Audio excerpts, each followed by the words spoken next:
Bismillah, Assalamualaikum warahmatullahi wabarakatuh. Alhamdulillah wassalatu wassalamu ala Rasulillah wa ala alihi wa ashabihi wa man tabi'ahum bi ihsanin ila yaumiddin.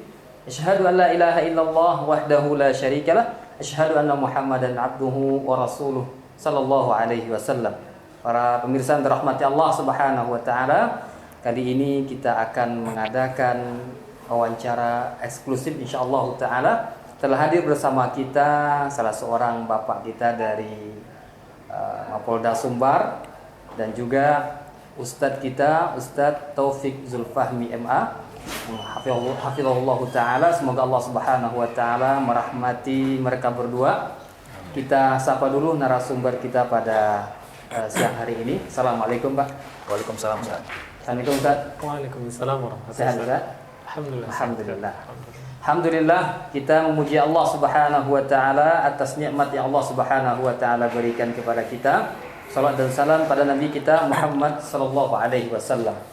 Para pemirsa dirahmati Allah Subhanahu wa taala, pada kesempatan yang singkat ini, kesempatan yang terbatas ini, kita akan membahas bersama narasumber kita tentang menangkal paham radikalisme pada masa kini. Sebelum kita bertanya kepada Ustadz kita Al-Fadhil Ustadz Taufik Zulfahmi MA, kita terlebih dahulu akan bertanya dulu nih kepada seorang bapak kita yang sengaja kita undang pada pagi hari ini untuk menyampaikan beberapa pertanyaan yang akan kita berikan kepada beliau, yang insya Allah akan sangat menarik pertanyaan ini, dan kita langsung kepada narasumbernya yang paham, yang mengerti tentang apa yang akan kita tanyakan ini, yang berkaitan dengan menangkal paham radikalisme di masa kini. Pertanyaan kita Pak, ya. Ya. Pertama, tentang keberadaan napiter Pak. Napiter Pak. Ya, di Sumbar atau secara umum di Indonesia. Silakan Pak. Baik, Mas Ustaz. Assalamualaikum warahmatullahi wabarakatuh. Waalaikumsalam. Sebelum menjawab pertanyaan Ustaz tentang napi teroris, napiter, perlu mungkin kami informasikan bahwasanya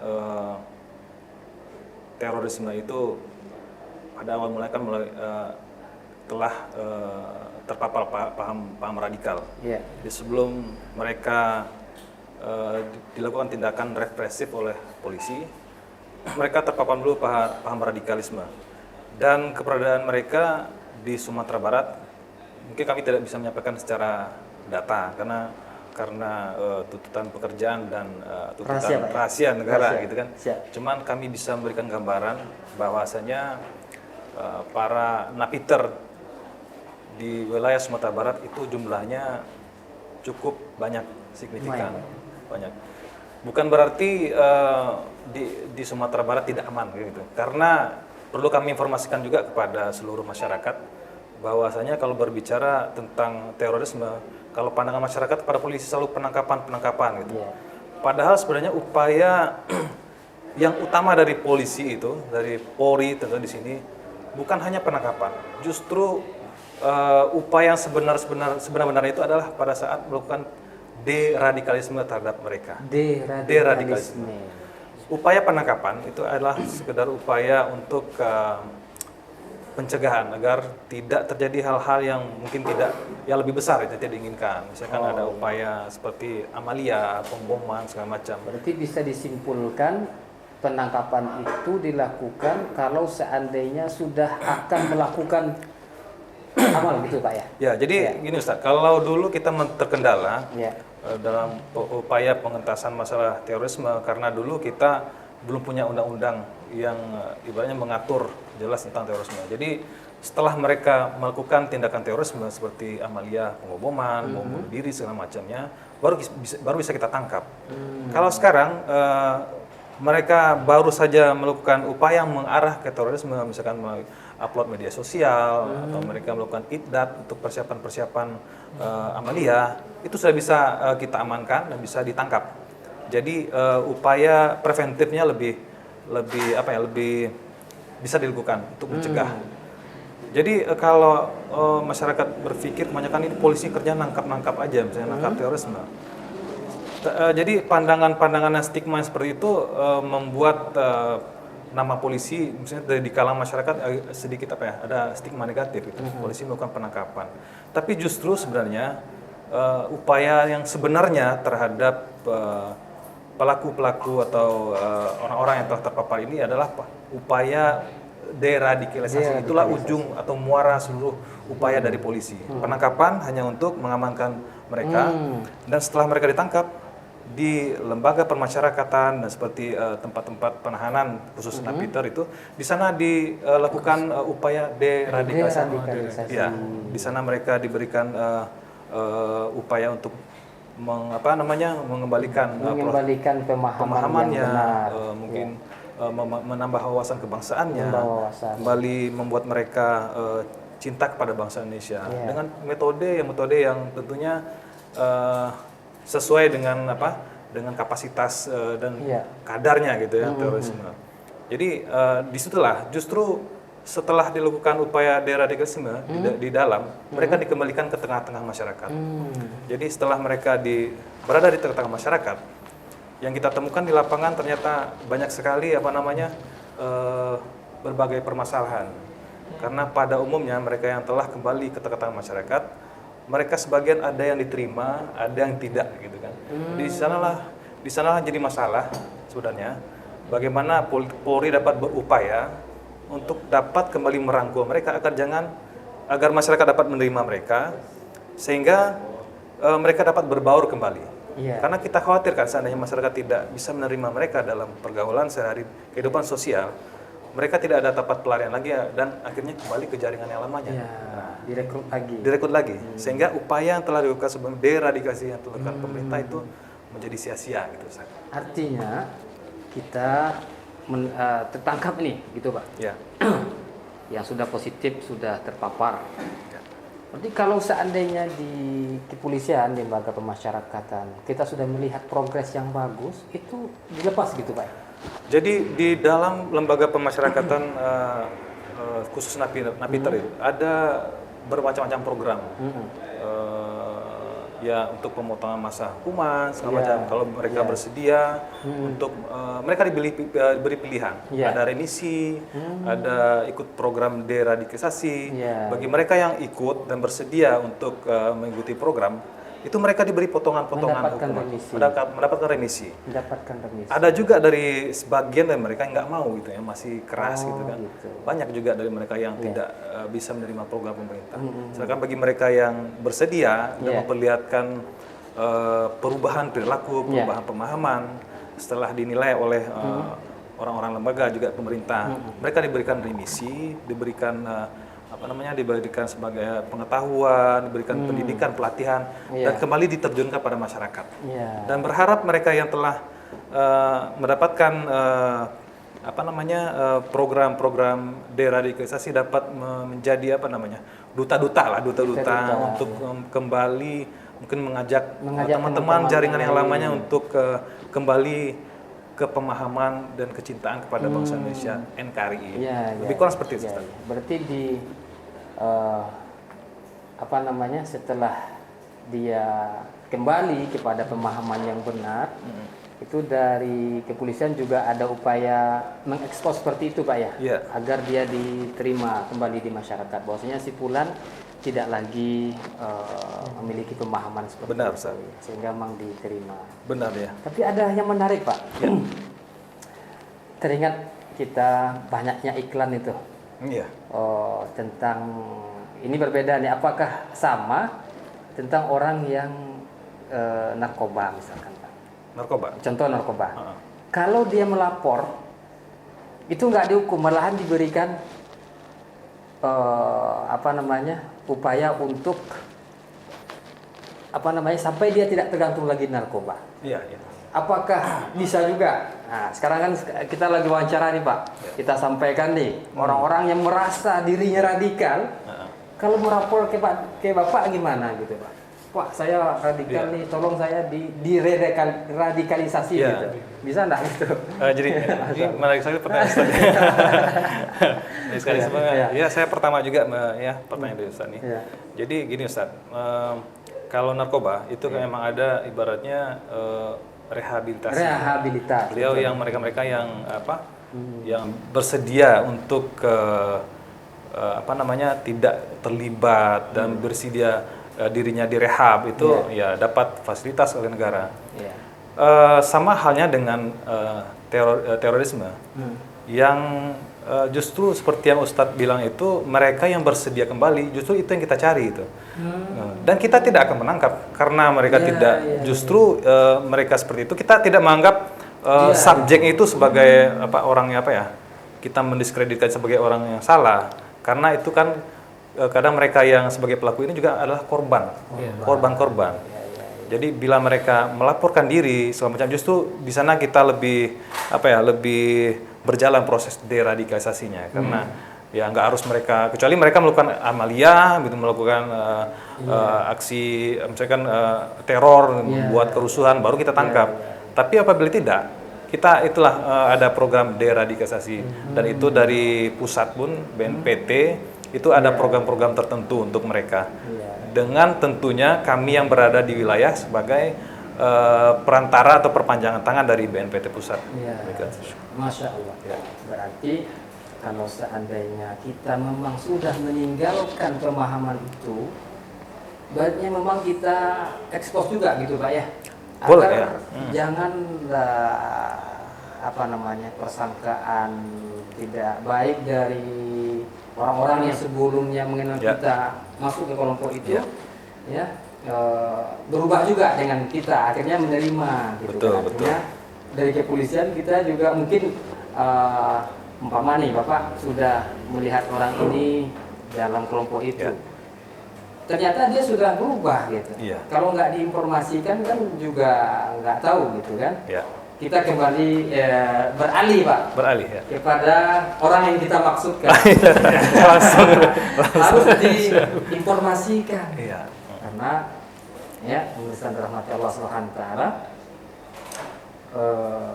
Ustadz kita Taufik Zulfahmi setidaknya beliau berpengalaman dalam hal ini. Dahulunya kita nggak tahu nih apakah beliau korban atau mengorbankan yang lain. Ustaz, kita mau bersama perjalanan Ustaz dalam pemahaman radikal ini. Tafadhol Ustaz. Bismillahirrahmanirrahim. Assalamualaikum warahmatullahi wabarakatuh.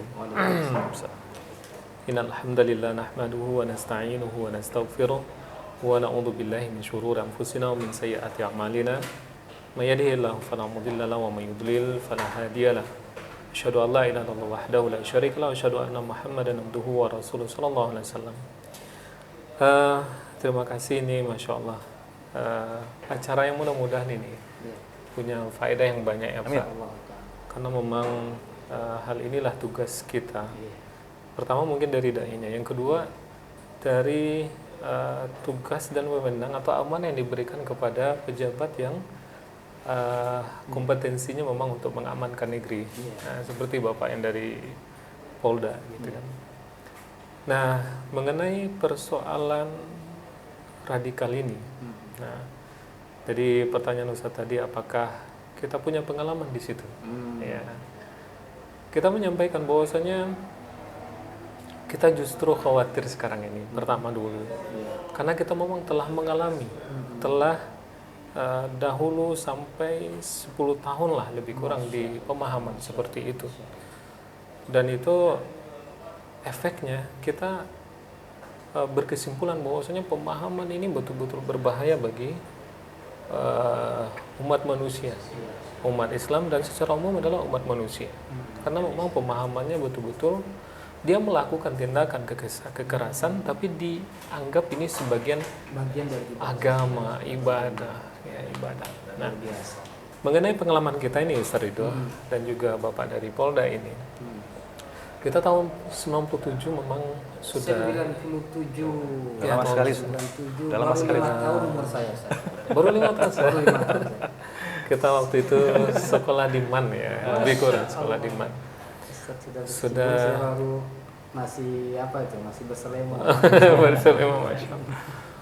Kemudian ketika kita direkrut, ya, memang yang pertama kali ke daerah kita itu, saya kampung di Payakumbuh. Nah, yang datang itu langsung dari pusat. Direkrut. Cara perekrutannya ada dua ya. Pertama adalah dengan personal, yang kedua adalah dengan wadah organisasi yang dibikin. Seperti dia adakan mungkin petualangan muslim dari perhimpunan pelajar Islam misalnya kan, atau perhimpunan Islam daerah ini gitu kan. Nah, itu dibikin satu momen event yang di sana memang rekrut secara massal. Ya, secara massal nanti dibawa ke satu daerah, namanya petualangan ya, perjalanan mungkin camping dan sebagainya. Nah, kita di sana awalnya kita sebagai warga, kemudian pimpinan kelompok dan pimpinan di sebuah distrik, gitu kan, pimpinan di sebuah kota, sampai kita juga masuk di pimpinan provinsi lah gitu kan. Tapi kita terakhir itu di bagian pengkaderannya. Itu bukan lagi di Sumatera Barat juga, dan kita sampai kepada wilayah waktu itu mau pengembangan ke Pekanbaru. Nah, memang pertanyaan mungkin yang sering muncul itu, kok saya masuk di sana, kok bisa terekrut ya?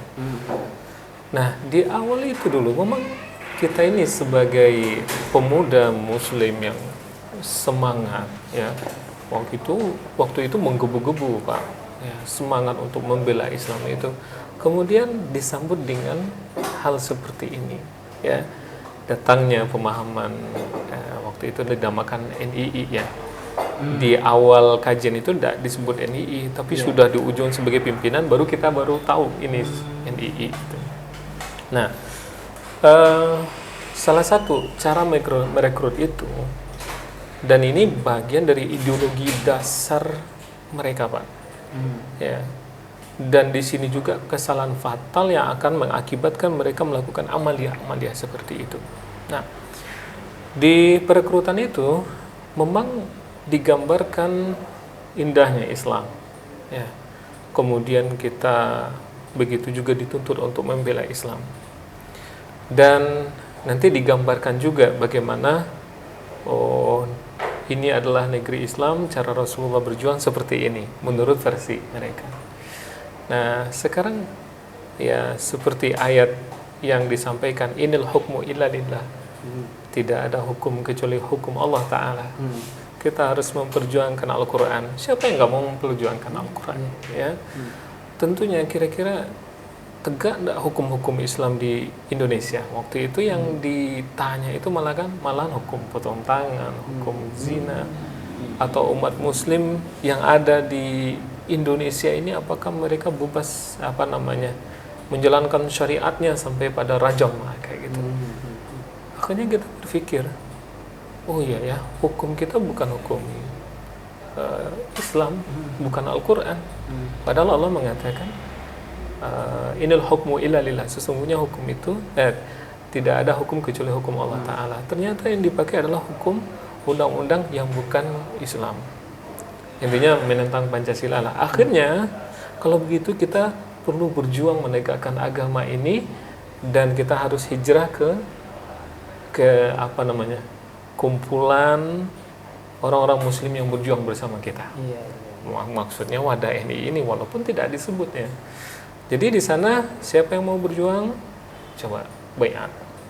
Tentu dari panggilan-panggilan dan disampaikan, ini salah satu dalil yang mereka sebutkan untuk berjuang gitu.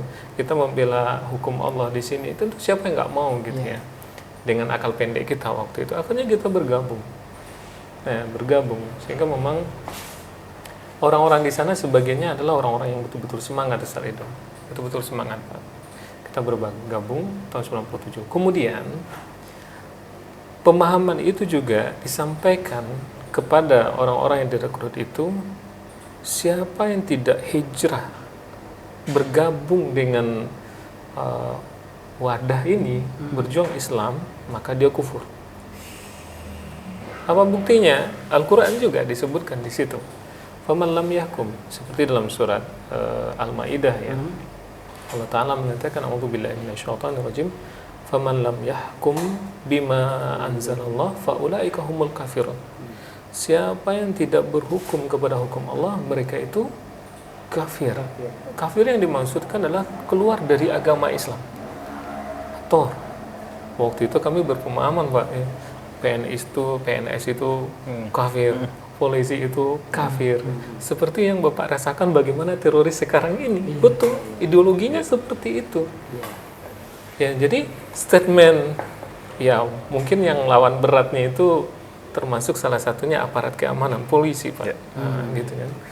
Ya, akhirnya dengan satu ayat ini diberikan pemahaman kepada yang direkrut itu, selain dari kita itu kafir. Ya, yang tidak bergabung. Hatta orang tua. Kemudian orang tua kita yang tidak mau bergabung. Yang Islam itu adalah yang bergabung dengan kita. Tanda bergabungnya, Ustaz. Baiat. Poin baiatnya. Dia mengucapkan syahadat. Karena dia dihitung kafir sebelumnya, dimasukkan Islam kembali gitu. Itu kami menamakan dulu taslim namanya. Mengislamkan lagi. Syahadat lagi. Terus ati Allah wa ati Rasul wa ulil amri. Ulil amri yang dimaksudkan di situ adalah ulil amri yang ada di NI itu, yang di organ wadah ini maksudnya. Berapa poin? Yang untuk baiat itu. Berarti ulil amri yang maksudkan adalah umum ya. Ulil amri yang di sana. Ulil amri yang ngomong harus diikuti. Harus diikuti. Kalau sudah faulaika humul kafirun. Jadi memang doktrinisasi yang terjadi di situ adalah di luar kita, itu adalah kufur. Dasarnya inil hukmu illa lillah. Faman lam yahkum bima anzalallah, tidak ada hukum kecuali hukum Allah. Faman lam yahkum bima anzalallah, siapa yang tidak berhukum kepada hukum Allah, kafir. Nah, kira-kira sebelum kita menjawab apa makna ayat sebenarnya ya, agar meluruskan pemahaman ini, kira-kira kalau ada jas ya menghukumi seseorang itu adalah orang yang kafir, konsekuensinya apa? Konsekuensinya adalah orang itu halal darahnya, boleh dibunuh. Halal darahnya. Apalagi kalau seandainya memerangi wadah ini, menghabisi wadah ini, gitu kan? Jelas gitu ya. Ya, ini pemahaman mereka. Nanti insya Allah kan kita jawab, Pak, bagaimana syubhat yang tidak mau gabung. Yang tidak mau gabung, ya. Kufur, apalagi yang melawan, gitu ya. Ya. Kemudian halal harta. Halal harta. Orang kafir kan halal hartanya. Allahu Akbar. Ya, sehingga Ustadz Ridho dulu halal harta Ustadz Ridho gitu. Sampai segitunya. Contoh nih, iya. Saya nggak mau gabung dengan Ustadz dulu gitu. Berarti darah sama harta alam. Atau Ustadz ambil HP saya boleh? Ya, gitu? boleh. Allah. Bahkan itu diklaim sebagai jihad. Makanya mungkin kita akan mendengar ya dari beberapa pasokan dana itu adalah dari hal yang tidak halal. Karena kita sudah pernah ya. Walaupun itu harta orang tua mereka sendiri juga dihalalkan, Ustaz. Kalau orang tuanya nggak mau gabung berarti kafir, halal. Ya kalau harta orang tua boleh lah gitu, Pak. Tapi kalau kan nggak lucu juga orang pakai peci curi di minimarket. Iya. Kayak Ustadz tapi. Iya. Jadi juga nih nanti di luar ini kita tanya apa saja yang dilakukan Ustadz Taufik dulu. Korbannya siapa? Insya Allah. Iya. Kita bukan bagian eksekusi lapangan. Biasanya kita bagian pengkaderan ya. Yang eksekutor itu memang yang kompeten juga bidangnya tadi. Iya. Nah, walhasil gini. Jadi mengkufurkan orang itu kan bahaya sekali. Sehingga menghalalkan darahnya. Ya, dan ini bagian dari perjuangan, Mbak. Kata mereka. Ya. Dan juga untuk mensupport hidupnya organisasi itu kan butuh dana. Iya. Kadang rampasan, dulu dinamakan FAI gitu ya. Fai. FAI. Wama apa Allah. Iya itu dia. Jadi Ustadz Ridho ini bisa di-FAI ini katanya gitu ya. Nah, kemudian tidak boleh nikah kecuali sesama organisasi. Yang menikahkan. Yang menikahkan pimpinan. Bukan orang tua. Bukan orang tua yang perempuan loh yang jadi wali nikahnya. Enggak. Nah, maka betul-betul pemahaman yang keliru, bahkan memiliki kerusakan yang besar saat itu. Kerusakan yang besar bagi umat Islam itu sendiri. Nah, kemudian sebetulnya Pak, sewaktu kita udah 7 tahun ya, 8 tahun di sana. 5 tahun awal lah, 5 tahun awal di sana kita udah, karena kita kritis juga pada pimpinan. Waktu itu saya sudah sampai ketemu sama pimpinan yang ada di nasional waktu itu. Kita juga kritis, kita nanya-nanya juga, kita cari rupanya ini penafsiran yang betul-betul keliru. Aman lam yahkum bima anzalallah fa ulaika humul kafirun. Siapa yang berhukum kepada hukum Allah, tidak berhukum kepada hukum Allah, mereka kafir. Rupanya kafir yang dimaksudkan di sana adalah seperti kufur nikmat. Dalam tafsir Ibnu Katsir dikatakan, makanya kita harus merujuk kepada kitab-kitab ulama untuk memahami agama yang benar. Ya, bukannya kita lari pemahaman sendiri tidak. Sehingga memang tafsir bil ma'thur salah satunya adalah tafsir Ibnu Katsir yang menafsirkan Al-Quran dengan Al-Quran, Al-Quran dengan hadis, begitu juga dengan perkataan sahabat. Nah, rupanya Ibnu Abbas, Taus dan yang lainnya mengatakan kafir yang dimaksudkan itu yang tidak berhukum kepada hukum Islam, maksudnya kepada Al-Quran, ya, kepada hadis. Maksudnya adalah kufrun duna kufrin, zulmun duna zulmin, fiskun duna fiskin. Itu kafir yang tidak mengeluarkan dia dari Islam. Kafir yang tidak mengeluarkan dari zalim, tidak mengeluarkan dari Islam, fasik tidak mengeluarkan dari Islam, gitu ya. Nah, walhasil sama seperti kufur nikmat lah. Berarti tetap muslim. Nah, coba bayangkan. Itu tafsir yang benarnya. Tidak ada misalnya kita kan alhamdulillah tegak sebenarnya hukum Allah seperti sholat, ya. Kita puasa, rukun Islam itu tegak semuanya. Kalau meninggal alhamdulillah masih dikuburkan saja. Masih dikuburkan dengan cara muslim. Jadi coba bayangkan kalau seandainya mereka menganggap kafir orang di luar golongan mereka, lalu konsekuensinya dari pemahaman seperti itu dia halal membunuh, halal hartanya, gitu. Ternyata pemahaman itu salah. Kembali ke itu. Nah, walhasil gitu Ustaz Ridho, betul-betul sangat bahaya sekali dan perlu ditangkal pemahaman ini Pak, karena merusak Islam itu dari dalam. Menarik nih Pak. Ya. Ustaz Taufik tanpa program deradikalisasi yang menderadikalisasi dirinya sendiri. Dia Kita dapatkan kesimpulan tadi karena memang awal dari perjalanan itu gimana? Dari titik mana Ustadz ketika itu tidak lagi percaya dengan perkataan amirnya dan sebagainya? Pertama tentu dari fitrah kita yang mengatakan kok orang tua saya dikafirkan. Pertama sangat tidak terima itu. Beliau yang melahirkan kita, merawat kita dari kecil. Dan memang dari mana Ustadz ini mengambil kesimpulan apakah melalui sejarah? Oh iya, kita baca-baca tafsir juga waktu itu.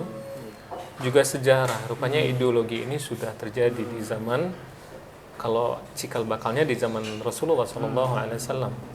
Seperti hadis Dzul Huwaisirah.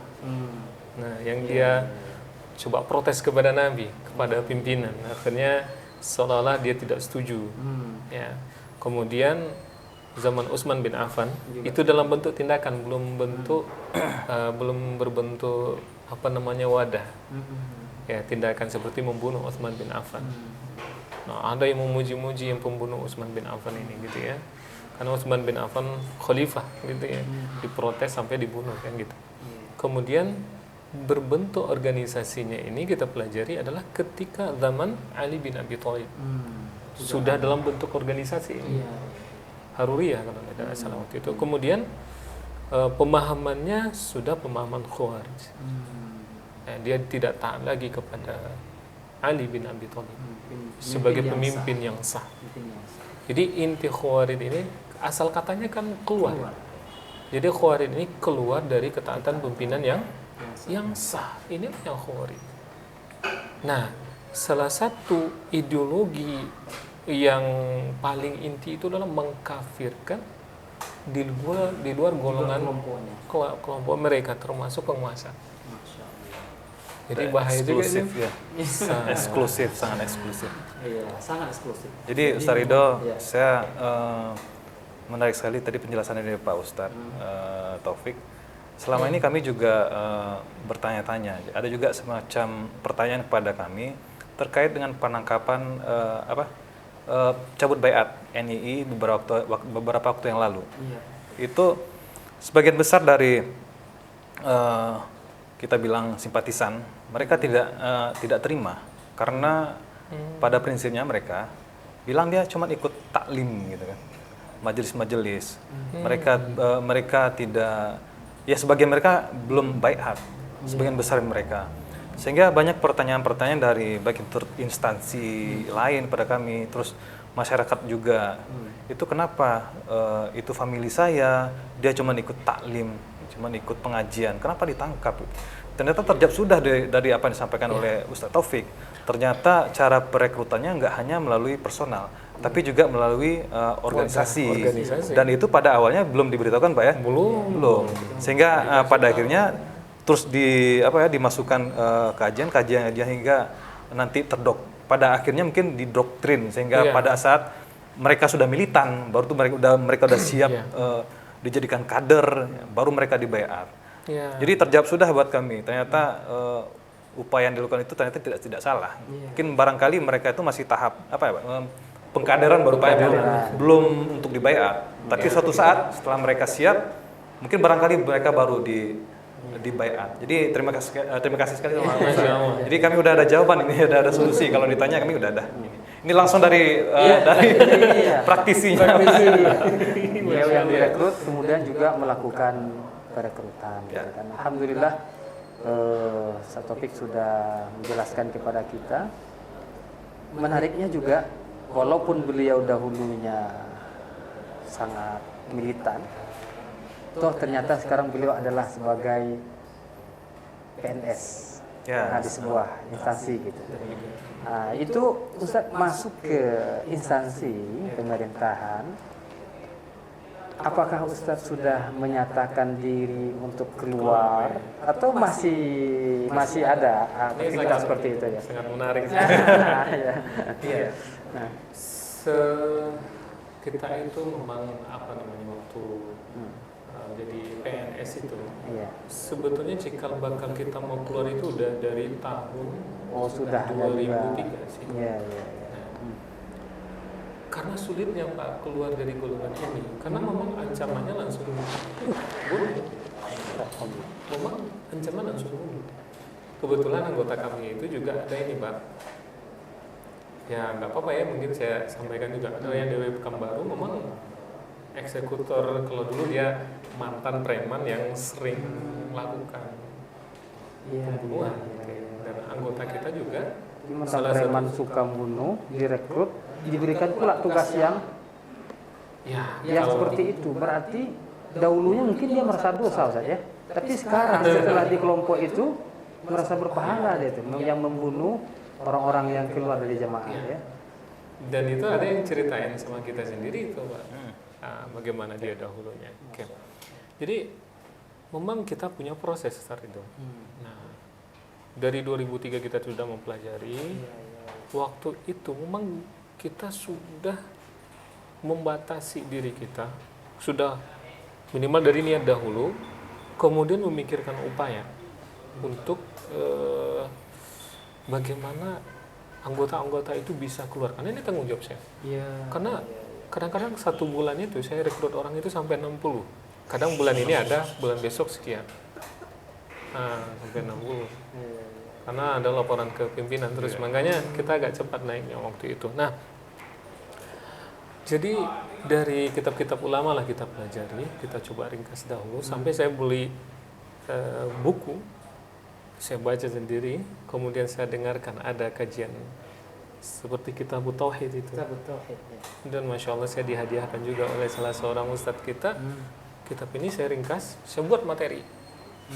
2005 itu kita mulai 2005 lah lebih kurang kita buat materi. Sebenarnya langkah kita itu sudah ada waktu itu. Iya.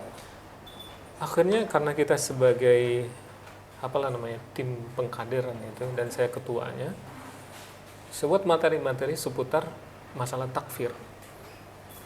Saya jawablah pertanyaan kenapa mengkafirkan orang lain. Iya. Ya. Kemudian apa bantahnya dari tafsir yang sahih.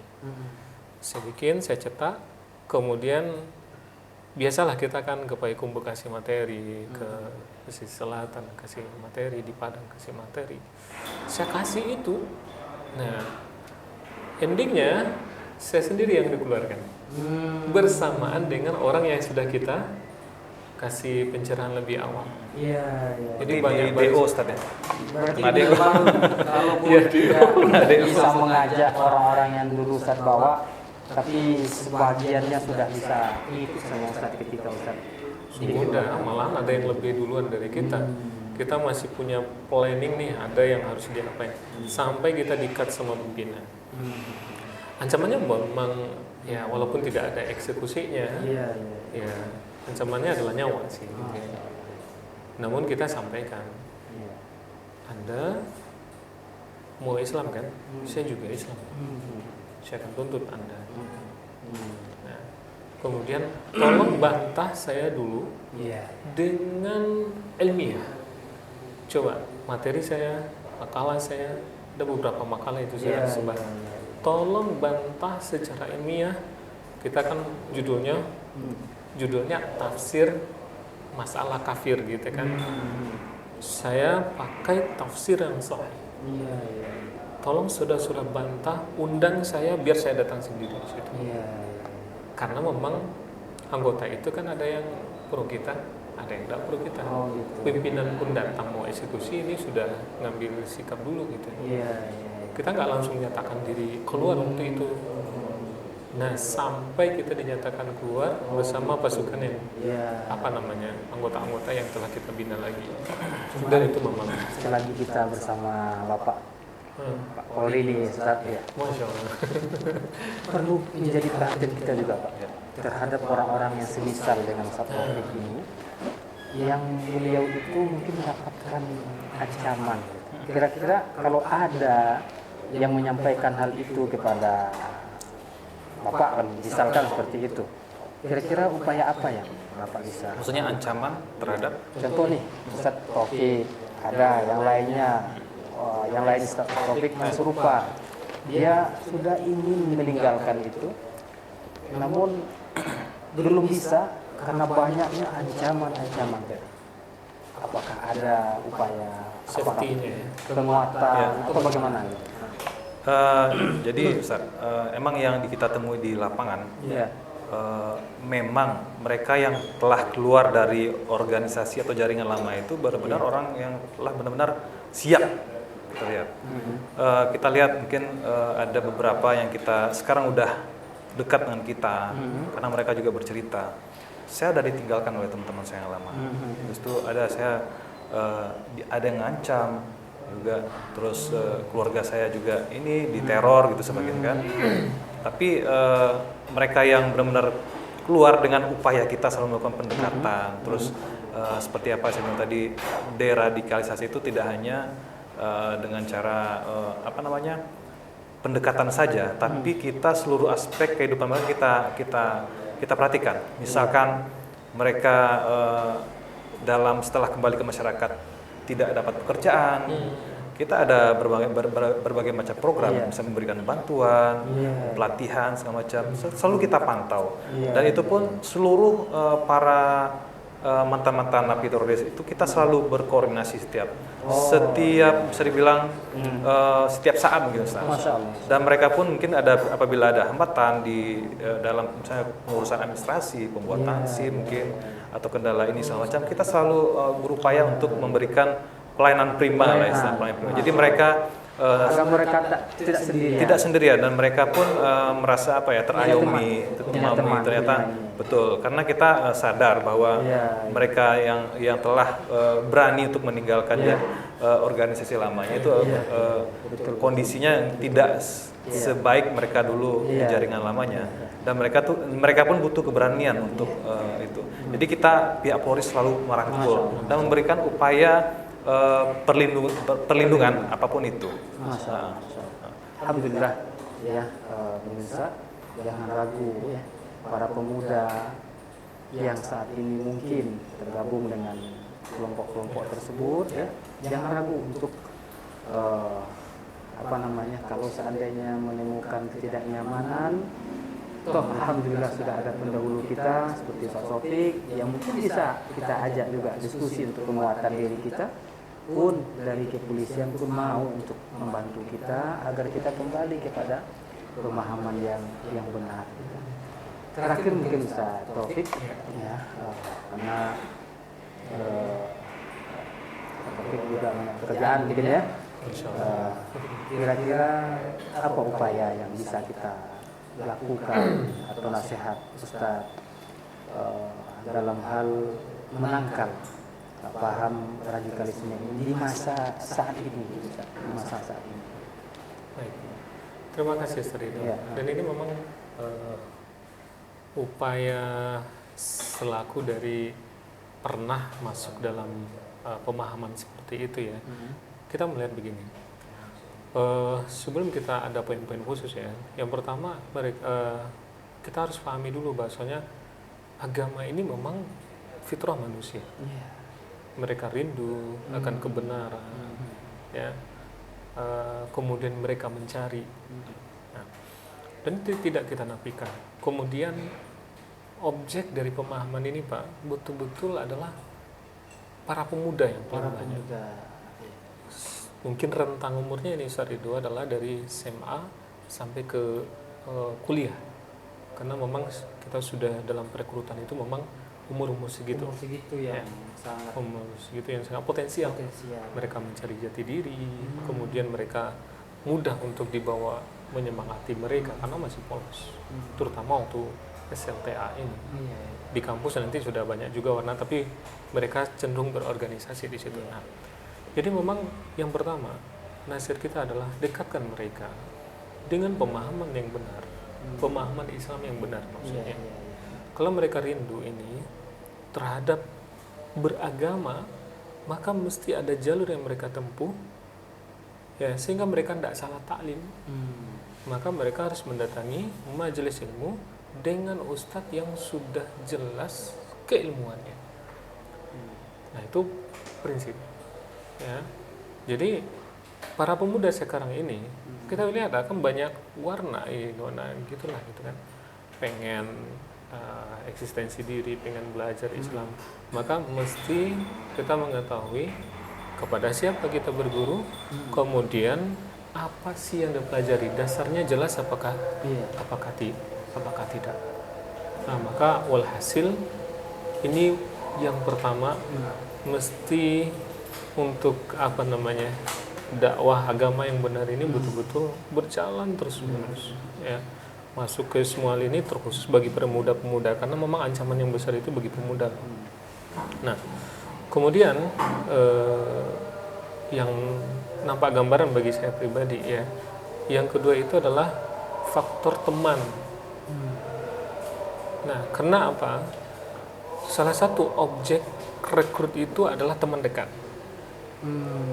Nah, saya teringat sebuah hadis, almar'u 'ala dini khalili falyanzur ahadukum may yuqallid. Seseorang itu berada di atas agama teman dekatnya, maka pilih-pilihlah siapa yang harus dijadikan sebagai teman. Rupanya teman dekat merupakan salah satu faktor penyebab agama kita ini rusak atau benar. Maka mesti pilih-pilih. Seperti di kampus Pak, mesti memang ya, kan ibaratkan awam ini, adik-adik yang baru datang itu kan, pemuda-pemuda ini, mereka memang selain dari mencari tempat istilahnya wadah-wadah, tempat-tempat kajian, mereka juga mencari teman dekat. Nah, waktu saya di IAIN dahulu, ya, kita malahan merekrut itu saya pribadi, saya kenalan, saya dekati gini, sampai mereka merasa dekat, ajak makan aja ini, akhirnya diberi pemahaman seperti itu, sampai mereka dekat. Nah, maka mesti memilih teman dekat yang baik. Kemudian betul-betul yang ketiga itu cerdaslah dalam bermedia. Karena kita akan ditanya terhadap berita-berita yang kita konsumsi. Begitu juga berita-berita yang kita sebarkan. Nah, mungkin lebih kurang itulah kalau untuk bagi pemudanya. Iya. Taufik, jazakallahu khairan Ustaz Taufik dan juga Bapak kita dari Muda Sumbar. Subhanallah, sangat luar biasa dan kita sangat mengkhawatirkan pada para pemuda yang sangat potensial dalam dia mencapai cita-citanya, akhirnya harus bertemu dengan bapak kita di Mapolda misalkan. Kasihan orang tua kita, kasihan keluarga kita yang mengharapkan kita bisa memperjuangkan mengangkat martabat keluarga, ternyata di bangku perkuliahan sebaliknya malahan menjadikan keluarga kita menjadi dipandang tidak baik oleh masyarakat karena kita salah memilih teman, apa yang disampaikan oleh Ustaz Taufik tadi. Maka bagi para pemuda atau bagi siapa saja yang saat ini merasa dirinya termasuk kepada apa yang kita sampaikan tadi, ya, merasa orang lain itu salah semuanya, ya, karena tadi Ustaz Taufik mengatakan mana mungkin ada agama yang mengkafir-kafirkan keluarga kita sendiri, ya. Rasulullah dulu tidak pernah mengkafirkan pamannya, tidak pernah mengkafirkan walaupun sudah jelas kafir, tidak pernah mengambil hartanya. Kan nggak pernah kita dengar Rasulullah dulu ngambil harta Abu Talib, mengambil harta Abu Lahab. Malah Abu Talib yang nolong beliau. Kalau Abu Lahab jelas ini nggak mau mengikuti Rasulullah, tambah lagi Rasulullah mengambil hartanya, tambah merasa Rasulullah itu adalah orang yang salah. Nah, Abdullah bin Abbas yang disebutkan oleh Ustaz Taufik tadi juga, semasa ayahnya Al-Abbas, paman Rasulullah belum masuk Islam, beliau juga nggak pernah mengkafirkan ayahnya atau mengambil harta dan lain sebagainya. Maka hati-hati, ya, kami mengadakan kegiatan ini sesungguhnya adalah kekhawatiran kami, kecintaan kami kepada antum semuanya, para pemuda yang bersemangat untuk belajar, namun hati-hatilah mencari kawan dekat, mencari tempat taklim yang sampai kita terjatuh kepada pemahaman yang disebut dengan radikalisme ini.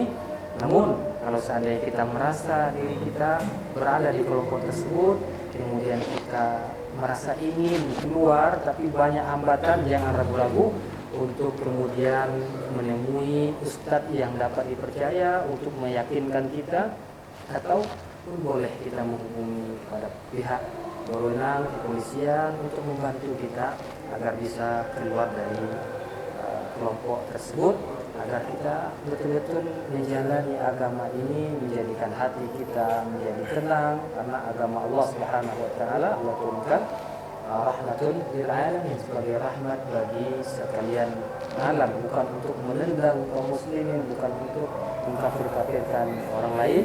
Demikian saja mungkin Ustaz, ya, pertemuan kita. Terima kasih Bapak kita yang dari Muda Sumbar, juga kepada Ustaz Taufik Zulfahmi MA yang telah memberikan pencerahan yang luar biasa kepada kita semuanya.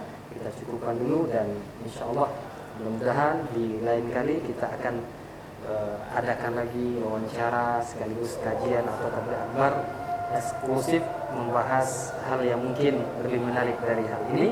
Demikian saja. Subhanallahi wa bihamdika, asyhadu an la ilaha illa anta, astaghfiruka wa atubu ilaik. Wassalamualaikum warahmatullahi wabarakatuh. Waalaikumsalam.